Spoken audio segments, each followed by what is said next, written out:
Assalamualaikum warahmatullahi wabarakatuh. Kita ketemu lagi dalam kesempatan kali ini untuk kembali belajar tentang materi dan juga soal P3K Kompetensi Teknis Bimbingan dan Konseling. Pada kali ini saya akan memberikan materi, kemudian nanti saya terapkan dalam bentuk soal. Diharapkan teman-teman semakin mantap untuk menyiapkan mengikuti ujian P3K tahap 2. Nah, bagi teman-teman, kita mengingat kembali ya materi tentang pendekatan psikoanalisis. Semoga teman-teman bisa tambah kuat, kemudian materinya juga tambah mengena, sehingga nanti bisa membantu teman-teman dalam mengerjakan soal-soal pada P3K tahap 2. Karena dalam pendekatan psikoanalisis ini pada tahap 1 kemarin itu keluar. Jadi untuk teman-teman yang sudah mensubscribe channel ini, saya ucapkan terima kasih.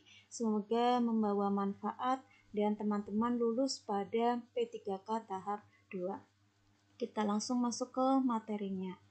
Jadi pendekatan konseling psikoanalisis itu dikembangkan oleh Sigmund Freud.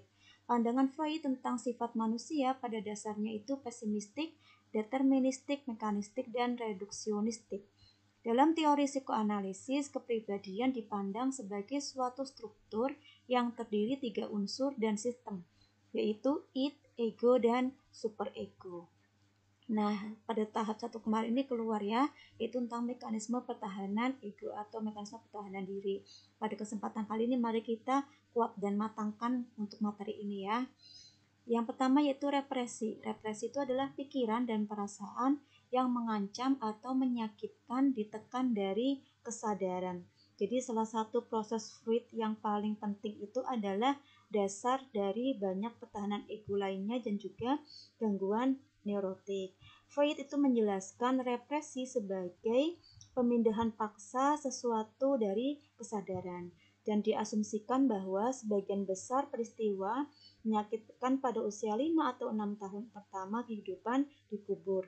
Namun peristiwa ini mempengaruhi perilaku di kemudian hari, namanya represi. Kemudian yang kedua yaitu denial. Denial itu menutup mata terhadap keberadaan aspek realitas yang mengancam. Jadi bentuk dari penggunaan perilakunya yaitu penyangkalan ya. Jadi penyangkalan atau realitas adalah yang paling sederhana dari semua mekanisme pertahanan diri.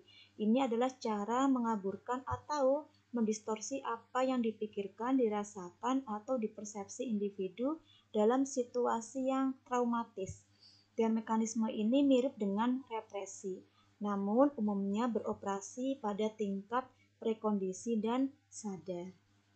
Yang ketiga yaitu proyeksi. Proyeksi itu mengalihkan kepada orang lain keinginan dan impuls yang tidak dapat diterima sendiri. Jadi ini adalah mekanisme penipuan diri sendiri ya. Impuls bernafsu, agresif atau lainnya. Jadi seringkali itu dimiliki oleh orang-orang di luar sana tetapi tidak oleh saya. Nah, itu namanya proyeksi.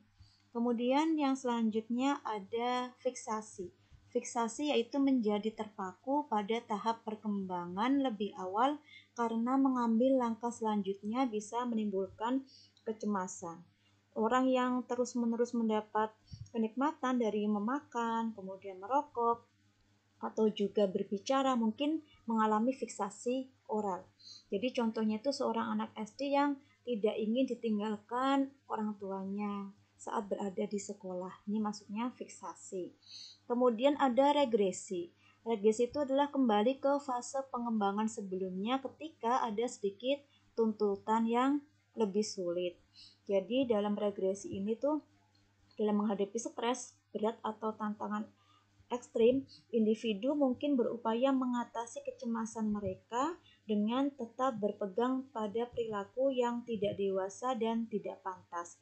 Misalnya itu contohnya anak-anak yang ketakutan di sekolah dapat menikmati perilaku kanak-kanakan seperti menangis, ketergantungan berlebihan, mengisap jempol ya, bersembunyi dan juga berpegangan pada guru. Kemudian ada rasionalisasi, yaitu memproduksi alasan bagus untuk menjelaskan ego yang hancur.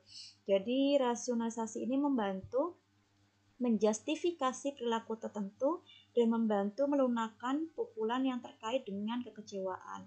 Ketika orang tidak mendapatkan posisi yang lebih dia lamar dalam pekerjaannya misalkan ya, dia memikirkan alasan logis mengapa tidak berhasil.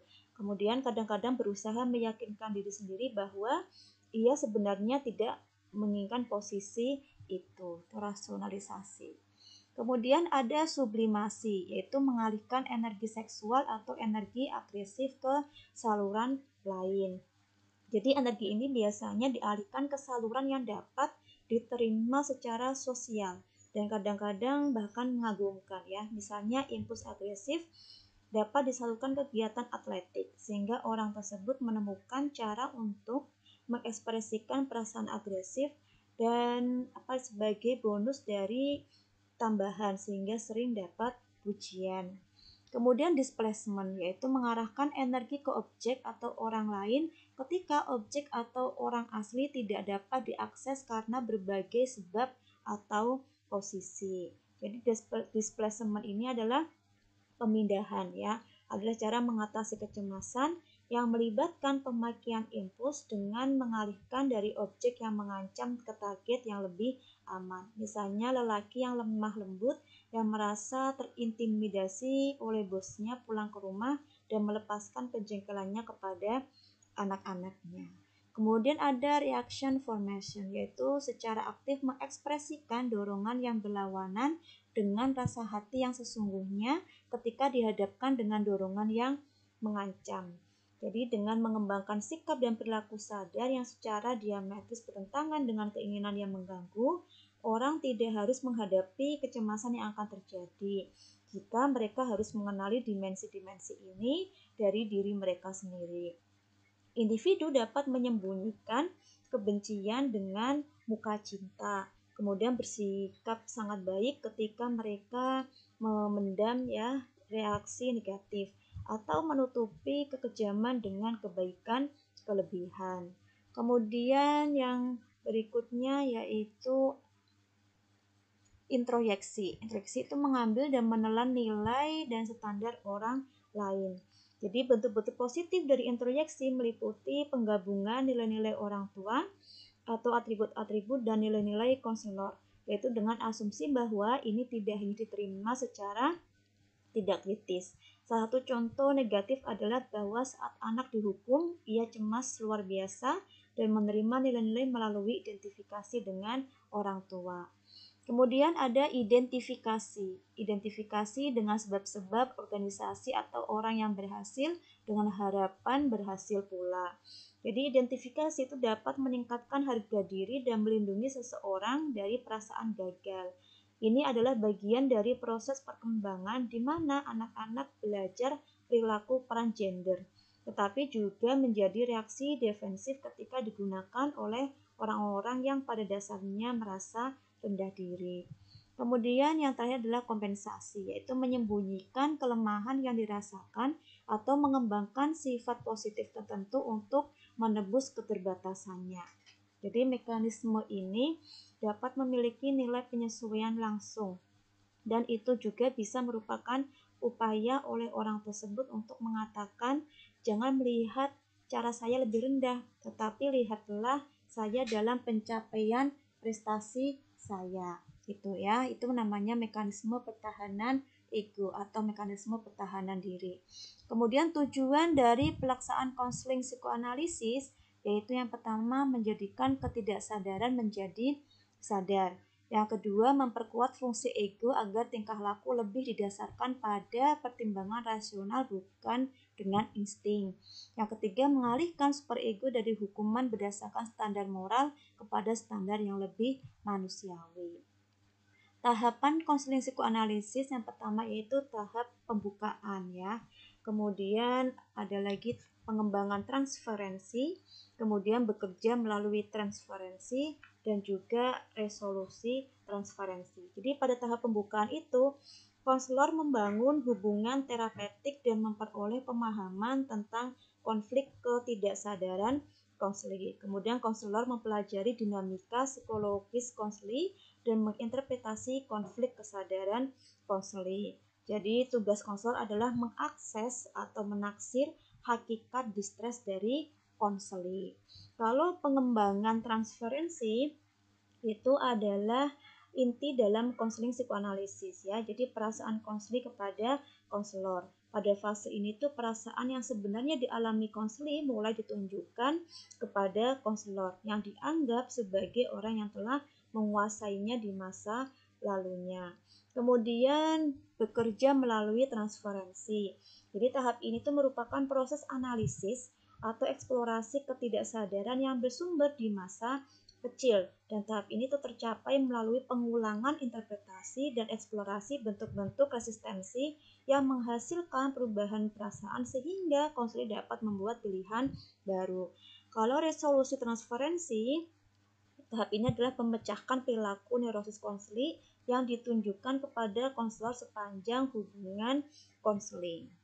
Kemudian teknik konseling psikoanalisis itu ada asosiasi bebas, kemudian ada penafsiran, kemudian ada analisis mimpi dan seterusnya ya. Jadi asosiasi bebas itu adalah teknik pokok dari konseling, yaitu konselor memerintahkan konseling untuk menjernihkan pikirannya dari pemikiran sehari-hari dan sebanyak mungkin untuk mengatakan apa yang muncul dalam kesadarannya. Kalau penafsiran itu adalah prosedur dasar yang digunakan dalam analisis asosiasi bebas ya. Jadi prosedurnya terdiri atas penetapan analisis, penjelasan, kemudian mengajarkan konseling tentang makna perilaku. Kemudian analisis mimpi ini adalah prosedur yang mengungkap ketidaksadaran dan memberi pemahaman kepada konseling terhadap berbagai hal yang terkait dengan masalah yang tidak terpecahkan. Kalau analisis resistensi itu adalah melakukan analisis terhadap sikap resisten konseling. Kalau analisis transferensi itu terjadi ketika konseling memandang konselor seperti orang lain. Nah, dalam konseling ini terkadang konseling mentransfer perasaan tentang orang yang penting baginya pada masa lalu kepada konselor. Kemudian untuk analisis kepribadian itu teknik ini dilakukan dengan melihat dinamika dari dorongan primitif. Kalau hipnotis itu bertujuan untuk mengeksplorasi dan memahami faktor ketidaksadaran yang menjadi penyebab masalah. Jadi konseling itu diajak melakukan katarsis dengan memverbalisasikan konflik yang telah ditekan ke dalam ketidaksadaran. Nah, sekarang kita masuk ke soal ya. Soal nomor 1. Benny dimarahi oleh guru karena sering terlambat. Pada saat masuk kelas, dia menendang meja karena merasa kesal.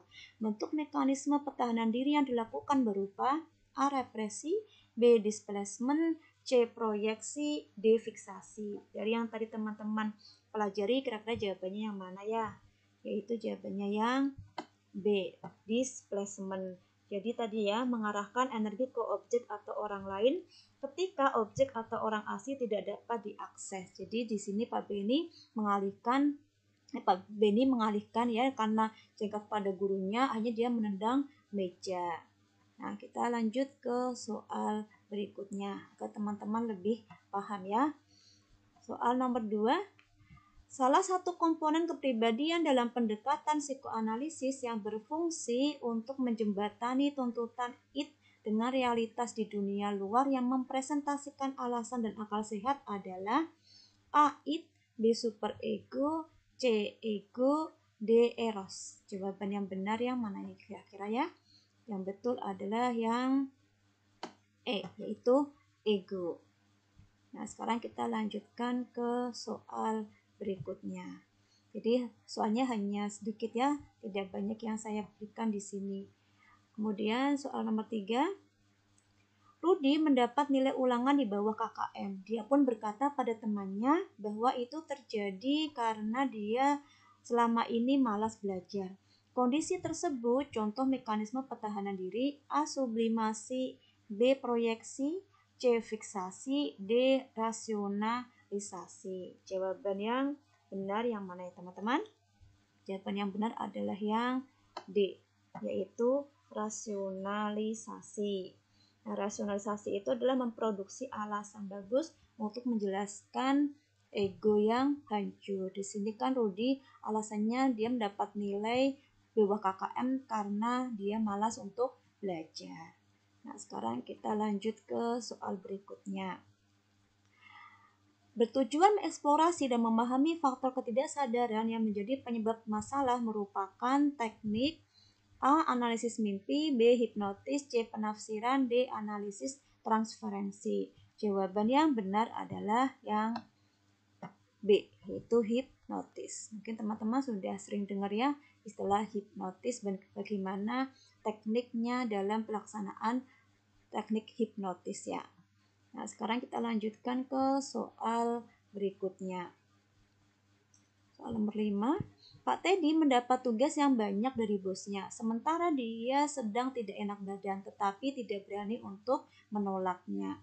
Ketika sampai di rumah, Pak Tony memarahi anaknya untuk melepaskan kejengkelannya kepada bosnya. Kondisi tersebut mekanisme pertahanan diri, pasti teman-teman sudah bisa ya. Sublimasi, displacement, regresi, atau introyeksi ya. Jawaban yang benar adalah displacement. Ini juga sudah sering keluar pada soal-soal yang saya bahas di video sebelumnya. Mungkin teman-teman juga bisa mempelajarinya. Kemudian di sekolah, Febri diminta gurunya untuk maju mengerjakan tugas, tapi Febri malah menangis. Contoh kasus tersebut mekanisme pertahanan diri, A. Sublimasi, B. Rasionalisasi, C. Regresi, D. Proyeksi. Jawaban yang benar adalah yang C. Regresi. Nanti teman-teman bisa pelajari lebih dalam. Jadi regresi itu adalah kembali ke fase pengembangan sebelumnya ketika ada sedikit tuntutan yang lebih dianggap sulit ya. Sekarang kita masuk ke soal yang terakhir, yaitu soal nomor 7. Berikut tujuan dari pelaksanaan konseling psikoanalisis, kecuali A. Menjadikan ketidaksadaran menjadi sadar, B. Mengalihkan superego, C. Membantu konseling menyelesaikan masalahnya, D. Memperkuat fungsi ego. Jawaban yang benar adalah di sini kecuali ya, berarti yang C. Nah, berikut soal-soal yang bisa saya sampaikan kepada teman-teman dan juga penguatan materinya. Semoga bermanfaat. Seperti biasa, untuk link kuis saya share di deskripsi. Nantinya waktu sudah dekat ya untuk tes. Nanti selain belajar materi juga teman-teman akan saya berikan soal lebih banyak lagi sehingga bisa menyiapkan P3K ini dengan maksimal pada tahap kedua, dan diharapkan teman-teman kita berdoa semoga lulus ya. Berikut yang bisa saya sampaikan, semoga bermanfaat. Mohon maaf kalau ada kekurangan dan salah-salah kata. Assalamualaikum warahmatullahi wabarakatuh.